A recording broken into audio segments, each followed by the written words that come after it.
Hello everyone, I am back here to give you all some lovely and wonderful Steam news. I'm sorry that I was unable to make it the last few weeks, but I have returned here December 4th to provide you with the Steam Deck news, or the latest at that. Going to give you a rundown over what I think is important from the last few updates.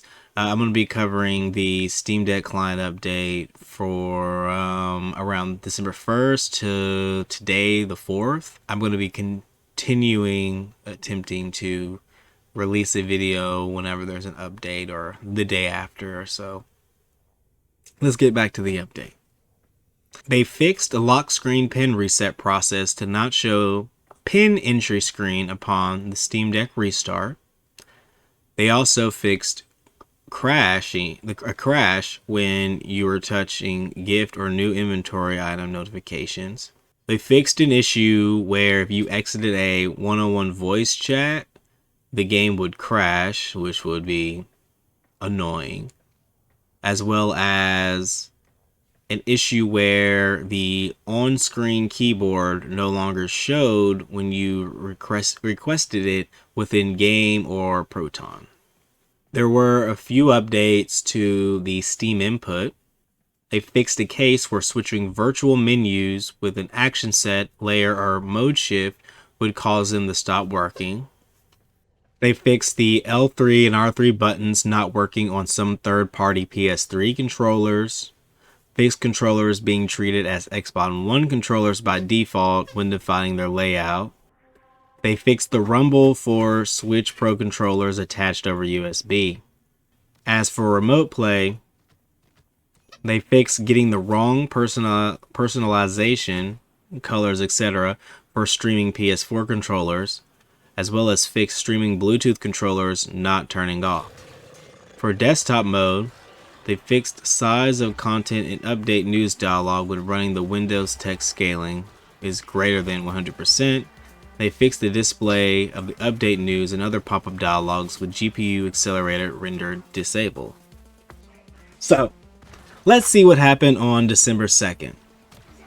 This was a preview update, part 7, never, I guess is what it's titled here. They added support for 8-bit DOE Ultimate Wireless Controller dongle, rumble support to the built-in hide system controller driver, as well as fixed a USB crash when using certain controllers, such as the Hori Fighting Stick A, Alpha, I guess. Now, let's move to today. A preview update, and a small one at that. They fixed the store payment methods which require pop-up windows for processing. As you can guess, they were not working.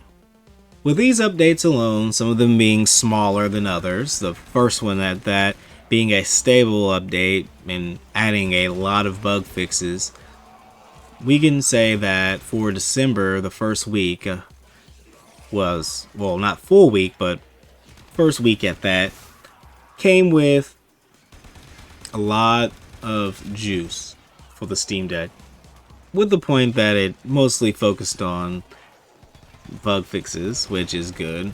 No new features added, unfortunately, but it's good to see that they are seeing that there are issues with the Steam Deck and addressing them in a quick and consistent fashion. I also enjoy being on the preview branch due to the fact that it allows me to see a lot of these bug fixes and or issues a lot earlier, so that way I can also help, I guess, provide feedback and say, hey, this is what I'm experiencing. I still am working on a few games that I'm trying to play around with. I have been playing Fallout 4, still working on solid, I guess, settings to get a decent FPS, especially when trying to stream it onto a larger screen. It does not like being on larger screens when you are playing the game, unfortunately. Well, on the Steam Deck, but there are some games that aren't as angry. I know when playing Cyberpunk and currently playing Warframe, playing on 1920 by 1080, the graphics are and the FPS are in a solid place. And I may show y'all some of what I'm working with on a few other games. But if you have any suggestions on what you would like to see me play through here, let me know.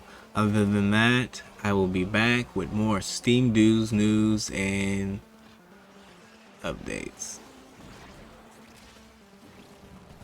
I will be back with Steam Deck news and updates.